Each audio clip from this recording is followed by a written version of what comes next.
Биздин бул жолку каарманыбыз Туратбек Быржыбаев 4 баланын атасы. Анын жубайымына бул эгиз кыздарды жарыкка алып келген соң 3 күндөн кийин бул дүйнө менен кош айтышып кете берген. Жубайым дарыгерлердин чала кылыгынан улам каза болду деген ал акыйкаттыкты издейт. Бул видеодо Быржыбаев арзы муңу тагдыры тууралуу айтып берди. 18-жылы мартта үйлөнгөнбүз. 2 балам бар, 2 улуу балам. Бирөөсү Алхан, бирөөсү Рыскул, бирөөсү улуусу 2,5-да, кичүүсү 1,5-да. Бул кыздар 3-4 кыздарым болду. Эме вообще жөн өзү эмек эмеспиз. Мындай эле тест менен билдик, что боюндар экен. Ошондон кийин бир 2 жумадан, 3 жумадан кийин врачына бардык. Врачына барып Райхан эжеге бардык. Ошо Райхан эже айтты, УЗИге түшүп кел, анан көрөлү деп. УЗИге түшкөндө эле эгизкен. Эгиз деп чыгарды. Башка жакка барып да УЗИге түшүп көрдүк. Чтоб мындай уверенно бололу дедик да. Анан бир ойго келдик, алдырбайлы депчи. Эгиз болсо карабайсың. Анализдери бүт баары эле жакшынакай эле болду.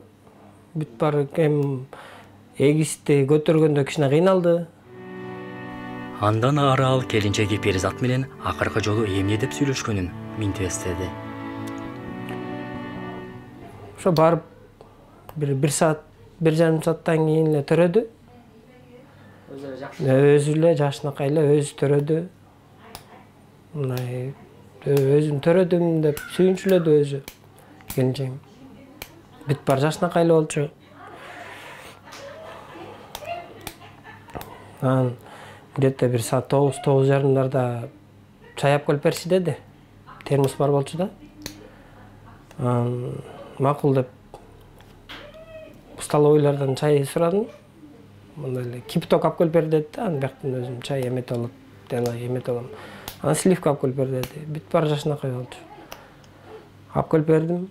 Анан айтты ошо чалып бүткөндөн кийин келинчегим билчи да, что тыйын карточкада экенчи. Аны акча чечтиңби деди. Акча жок, чечкен жокмун дедим. Акча чечип келбесең врачтар айтты, врачтарга акча бериш керек деп эле айтты да, мындайчы. Ошо 5-күн кечинде эле реанимацияга жаткырды бизди. Эме кан ачылып кетти. Ошо төрөгөн күнү эле ошондо кара чечип төрөгөн күнү эле. Где-то бир 11:30-12-лерге жакын кровотечение ачылды. Ошондо 1-2-лерде реанимацияга отурду да. Реанимацияда барып сурадым, кандай келинчегим дегенде мындай десем. Сепсис болду, кровотечение ачылды деп да. Анан эртең менен анализ алабыз деди. Азыр эмне дары парыларды алып келип таштап кеттим. Ошо аптеканын жанына эмеден. Төрөтканада 2 күн жаткан соң 2020-жылдын 18-январында ооруканага жатынын алдыруу үчүн которулган дейт. Келинчегим алып барган күнү 5-күн болчу. Суббота күнү жатты, воскресенье күнү жатты. Понедельник күнү кечине которду да. Понедельник күнү кечине. Ошо 2 күнүн ичиндечи биз убакытты эметип болдук да. Уттур болдук да, ошондо мен ал ошоктогу врачтар деле мен билбейм, кыйын билеби, билбейби, бирок ошоко Мамакеевке кичине эртерээк алып келгендечи. Эртерээк алып келгенде аман калмак экен да, келинчегимчи. Биринчи күнү Мамакеевке отурду, ошоктон удаление матка болду. Биринчи күнү саат 10:30-да операционныйга киришти. Где-то бир 1-1,5-га чейин жасады. Удаление матки. Мен ошо 4-чү роддомдун төрөтканада иштеген ошо мен келинчегимди төрөткөн эжекелер күнөөсүн тартсын. Мен ошону эле алайм. Ошо Махабат деген эжекен. Бирок көзүн да көргөн эмесмин, кандай экенин да көргөн эмесмин. Мен ошо эжеке эле күнөөлүү, бияктанчы. Убагында карабай койгон. Ошону караса, мындай болмок эмес болчу. Эми анын азыр эми Мамакеевдеги врачтарды күнөөлөп, мен ага макул эмесмин. Бияктан 4-чү роддом эле күнөөлүү. Андан соң маркумдун кайненеси экөөбүз эне баладай жакын элек деп көзүнө жаш ала келинин эстеди. Мен айтайын дегеним, ушу жумек кызы Персат өзүмдүн келиним эле да, кичүү келиним эле. Мына айла жок экен. Монтип акыркы 2 баласын түрөп, ошондон кийин анан больницадан каза болуп калды. Муну докторлор жакшы караган жок. 9 ай көтөрүп жүргөндө күнүгө эмес, эми ай сайын барып тиги эмелерин тапшырып, ден соолугу деле жакшы эле болчу. Мен звонить эттим, Бекбай, кызды болупурсуң, мынакей, 2 кызды болдуң. Ушу кыздар сага деген кептеш, үндөш болот деп ошентип куттуктадым. Апа рахмат деп жакшынакай эле сүйлөп, жакшынакай эле болгон. Анан кийин ал күнү палатада жакшынакай эле жатып, булар тамак алып барып беришип, тамактерин деле ичип, анан эртеси күнү кровать ишигин ачылып кетип атпайбы? Кровать ишигин ачылып кетип, анан сразу эле реанимацияга саат 3-төрдө реанимацияга киргизип, 4-чү роддомдун реанимациясына. Ошол бойдон жакшылап карашпайт докторлор. Ичинде матканын ичинде тон калып бар, ошо 2 кыздын тонунан кичине калып бар да какой-то время. Обычно тиги эме кылчу эле, тиги эмеге УЗИге тартып, таса болду, болгон жокпу деп антишпейт бир. Жакшы карабай коюшуп бир. Анан ошо тиги эме реанимацияга киргенде күйөөсүнөн акча сурап, Турат мага деген акча берип жибер, булар мени деген каккылап, соккулап эле ошентип атышат деп. Экспедициянын жыйынтыгына макул эмесмин. Себеби дегенде панкреатитте ооруп атат, панкреатитим ооруп атат, апа ички органдарыман ооруган инжетим бар деп бир дагы жолу айткан эмес. 9 ай бала көтөрдү, 9 ай тең анализ тапшырды. Ошо 9 ай бою анализдер таптаза чыгып аткан. Таптаса чыгып аткан. Анан кийин булар врачтар тиги роддомдагы биз деген эме кылбайбыз, бизде күнөө жок. Жанарыке 2-чи больницага алып кеткенде хирург ошого шылтап ошентип атат да. Бул жерде менин жеке пикиримде жана төрөттөн аял, гинеколог аял, ошол до конца караган эмес да, Анан кийин УЗИге түшүргөн эмес. Мындайда эми аларды ошо акушерге, ошо врачка, заведующийне кичине бир мера колдонуп, ушундай кылыпсыңар силер, ушундай болуптур деп, жана следствие деле коркутуп кичине эмеси жумуштан алабы же сөгүшпедеби, эми алардагы ким күнөөлүү экенин жасасын, тартсын жасасын, тартпай койбосун. Бул деген 4 баласы менен 4 баласы жетим калбадыбы? Анан кийин ошого чейин врачтар карабай койгондуктан ушундай акыбалга келип, ушундай келиним өлүп калды, ушундай болуп. Урматтуу Садыр балам, мынакей мен деле мен баламдай элесиң, сен деле балам. Ушинтип мына 6 ай мурун 4 баласын тыштап келиним тиги каза болуп калды, ушу врачтардын шалакылыгынан. Ушундай шалакы врачтарга көзөмөл жасап бир ошентип коесуң алтыным. Учурда эгиздерди Быржыбаевдин эжеси багып жатат.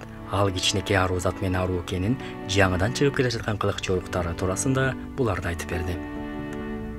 Мен бул кыздардын эжеси болом. Атым Назгүл.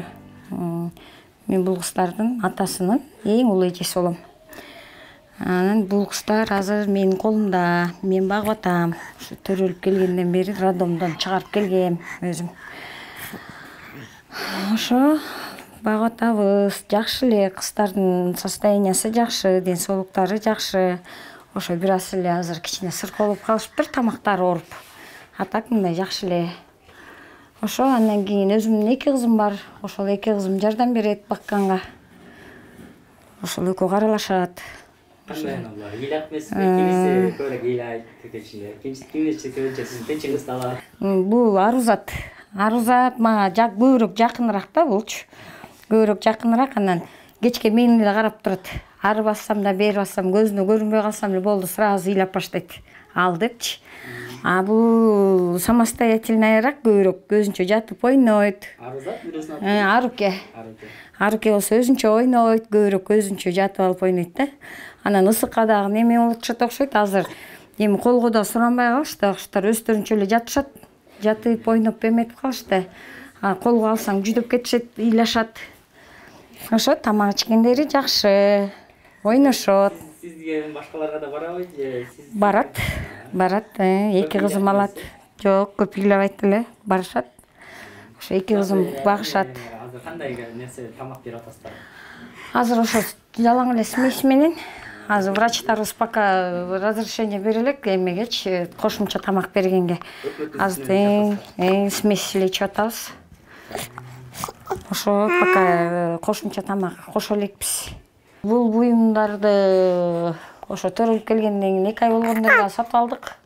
Ошо дордойго апарып, ошо папасы андан кийин апарып ошо сатып берди, ошону алып келип, ошо экөөнүз качеля жаткызабыз, а так болбосо эметпейт, укташпайт. Сүйрөп келебиз, ал колясканы болсо рыбачыдан ошо тоже эгиз балдардын апасы бизге жардам катары берген.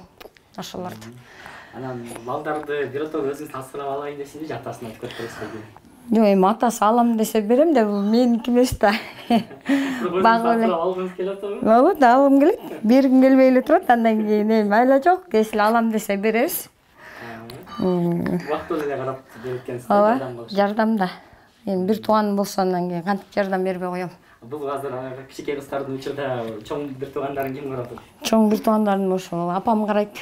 Айылда ошо апам карайт. Өзү бир тууганым иштейт, иним иштейт, жумушка кетет, жумушка кеткен маалда ошо апам карайт. Апам байкелер. Алар канча жашта? 2,5, бирөөсү 1,5. Ошо экөөнүн айырмалап эметебиз, анан кез-кезде болот ошо экөөнүн кээде айырмалай албам, кечээ күнү отуруп ойноп анан айырмалай албай жатпаймынбы экөөнүн бирөөсүнчү. Бирөөнү Аруке, бирөөнү Аруузат деп көрсө, мен эшикке чыгып келгиче 2 кызым наоборот кийиндирип коюштур да экөөнүн кийимин алмаштырыпчы. Апам тааныйт бекен, тааныбай калат бекен. Ошондо анан кечинде дагы күлдүк, ушинтип тааныбай калабызбы деп. Ошо чоңойгон сайын бири-бирине окшошуп келатышат булар да. Атасы айырмалайбы? Атасы айырмалайт. Каарманыбыз эгиздердин бирин тайнеси сураган, бирок мен экөөнүн чоңоюшун каалайт элем дейт.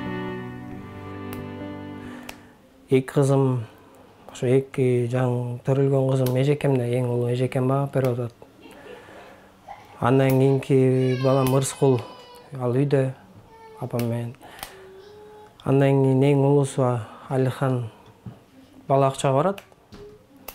Жумушка кетип барып чытайм, келет бала келем. Кайненем бир кызымды сураган. Биз багып эметели, чоңойтолу деп. Апам айткан, кайнемечи. Любой убакта жеткирип бер, мен кичине карайм, мен карашам, эметем десе, любой момент жеткирип берем апам, бирок бөлбөйлө болла деген. Бул эми эжекем багып берип атса да, мен үйгө алып кетем. Азыр күн ысык болуп атпайбы? Шаардын ичинде күн ысык болгон үчүн айылга алып кетем. Bir жума мен анын жалгыз кийинип албайт экенмин. Ошондой эмелер бар экен, нюанстарчы. Bir жума болот, bir жумадан кийин бияка алып келип чытайм. Аруузат кичине спокойныйраак, Арууке кичине тентегирээк. Анан Арууке кичине мамасына окшоп кетет. Бирок экөө бирдей эле, бирок мындай өзүбүзгө караган, өзүбүздүн көз карашыбыз менен ошо мамасына окшош да, кичинекей. Видеодо аты аталган төрөтканага байланышканыбызда Перизат Жумабек кызы аттуу келин чындап эле ошол төрөтканада көз жарганын тастыктап, бирок каза болбогонун айтышты. Ошондой эле Махабат аттуу акушер ошол убакта аталган төрөтканада иштегенин жана байланыш номерин ала алдык. Биз Каарманыбыз төрөт кабыл алган деп айыпталган Махабат аттуу айым менен байланышып, мындайча жооп ала алдык. Алло, Махабат эже, саламатсызбы? Саламатсызбы. Мен атым Бактурсуун, мен Супер ТВ телеканалынан чалып аттым эле сизге. И по поводу чего? Жумабек кызы Перизат деген адам. Я эту женщину вообще не в курсе, не занималась никаким образом. Ошо Жумабек кызы Перизаттын жолдошу менин келинчегимди Махабат эже төрөткөн деп айтып атат. Жок, мен төрөткөн эмесмин. Потому что деген мен вообще аялды көргөн да эмесмин. Ошо 4-чү төрөтканада иштейсиз да сиз, Иштем, я интервью не даю, я же сказала, я эту женщину не знаю, я ею не занималась. Все, пожалуйста, вопросы к администрации только.